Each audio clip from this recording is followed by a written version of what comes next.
Listen to me, man. Nigeria is not a state systematically eliminating Christians. Repeat after me. Nigeria is not a state systematically eliminating Christians.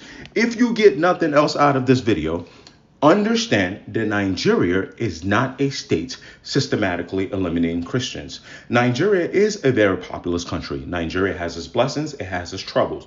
Nigeria is a country in which you have almost the same amount of Christians as the same amount of Muslims. Nigeria is a country where there are Christian politicians and Muslim politicians. Along with those blessings, Nigeria does have its issues. Nigeria does have security issues. Nigeria does have corrupt leaders. Nigeria can and will do better because it has one of the most resilient people in the world. But however, what Nigeria does not deserve and what Nigeria should not be characterized as, right, is a tool by people who like to weaponize Christianity, okay, in order to get their agenda off. It should not be characterized as a nation that is going around persecuting Christians by people who like to get their agenda off, okay? As someone that is Nigerian American, I talk about politics and rap, and I hope you guys have been trusting me for the last few months, deep diving on these two topics. I feel very qualified to touch on this weird collision of worlds in which I never thought I would be talking about Nigeria,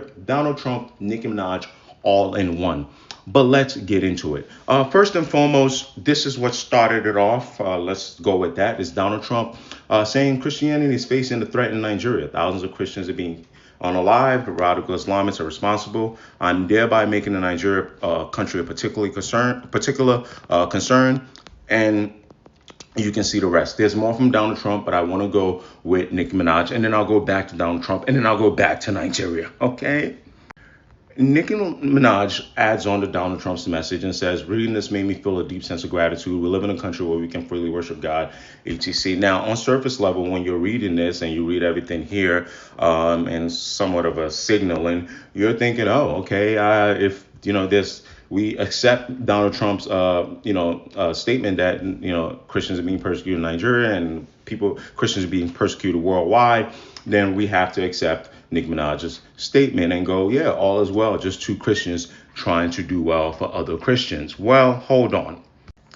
Now, me personally, I understand when someone is the president of the United States, a lot of people are going to work with him, a lot of people are going to be next to him. But let's make no mistake, especially the way they operate online, Nicki Minaj and Donald Trump share similar traits, okay? And before I walk you into understanding what they're both doing here, I want to ask you a question. Remember the genocide of white South African farmers? Can someone give me an update on that? For something so serious in which you had to bring white South African farmers to the United States, I would think we would be getting day-to-day updates. I would think people would be talking about the white South African farmers that couldn't escape. What happened to them now? etc. Right? Okay, almost like an agenda was in place there. Right. And if you look at, for example, immigration numbers lately and people getting certain statuses, it's an agenda to get more white European looking folks, let's call it that, into this country. But I say that to say that Donald Trump is one that when he speaks, you have to wonder what the agenda is or what the agenda of the state is. Sometimes both of them. Right. And we see the rise in Islamophobia. We see people like I remember I made a video about, and I'll tag that at the bottom, Bill Maher, trying to use a country like Nigeria when there are attacks and there's violence as a shield to say, hey, why doesn't people care about this but want to talk about what's going on in the Middle East? So you see things like that. And also Nigeria, along with being a populous country, has a lot of oil. OK, so and as you know, with many African countries, we've got to be mindful of when foreign intervention comes in. But so let's just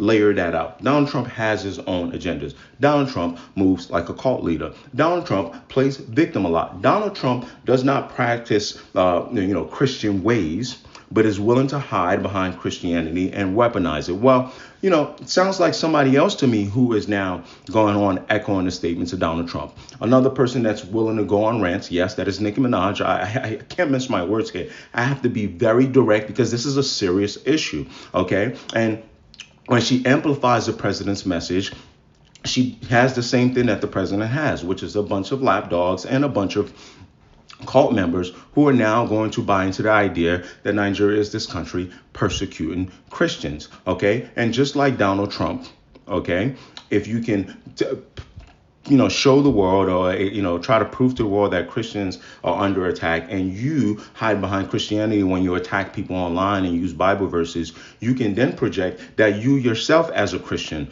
is under attack. Do we understand that? Okay, I've said enough about Nicki Minaj. Now let's move on to Donald Trump and Nigeria. But I hope you understand why I just said what I said. If you don't, any questions, leave them below. This is nothing but playing victim. This is nothing but attaching yourself to an issue that you are not educated on. And this is nothing but making life, honestly, ruining the PR of fans in a country that roots for you. There are a lot of Nigerian barbs. You don't want this type of messaging amplified out there. And if you don't have the right information, get around people that have the information and educate your goddamn self. Okay, let's move on.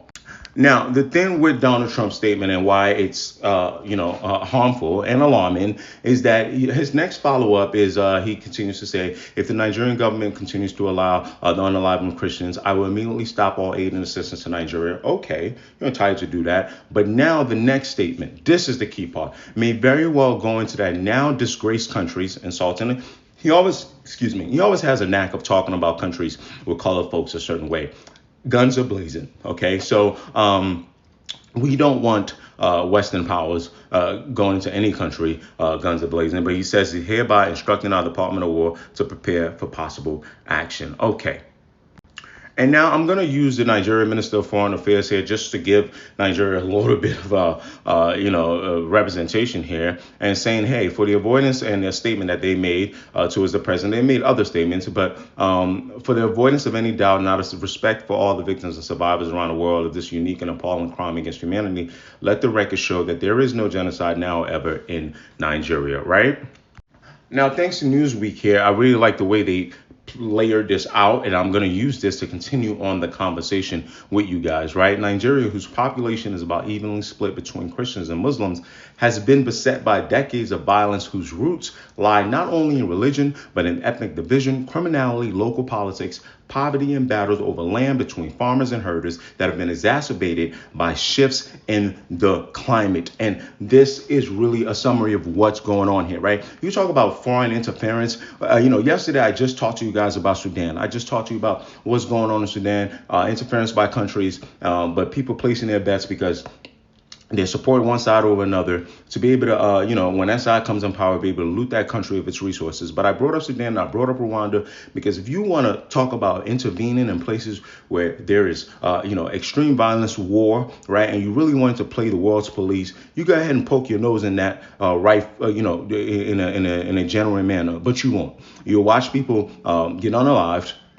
And then you only get involved when you want to make bets, right? So that's how I know in a country like Nigeria, which, yes, all these problems are a real thing, right? But along with the blessings and along with the resiliency of its people. And if you are going to actually assist Nigeria with fighting against these Islamic terrorist groups, which I do admit exist, which I do know, hover around the northern part of Nigeria and etc., then do what needs to be done in aiding and supporting a state that is within, that can defend itself and that is capable of defending itself, and work with that state rather than talking about that state like it's an infant that you have to go in and save. When there are a large number of people that can sit as eyewitness, when the numbers show, when the videos show that, there is no systematic unaliving and persecution of Christians. Okay, this is what actually exists. Nigeria is a country with hundreds of tribes. Okay, Nigeria is a country where we got to fix the scarcity issues, right? Nigeria is a country where, poverty always makes people a lot more violent. Nigeria is a country where, the young adults who have nothing going for them in the north may run to Islamic terrorists. But at the same time, those same Islamic terrorists aren't just only specifically unaliving Christians. At the same time, let a Muslim person do something they don't like, they'll do that as well. And these are real issues, and these are real lives. Right. And we should talk about how unfortunate it is that these things are happening. But we should not paint. It's very important. We do not paint this country as a failed state. Right. In which Christianity, which I know to you is only recognized as something as whiteness, is under attack. If you're going to help Nigerians, help all Nigerians. If you're going to assist Nigeria, work and assist with Nigeria. And understand that Nigeria is a strong country that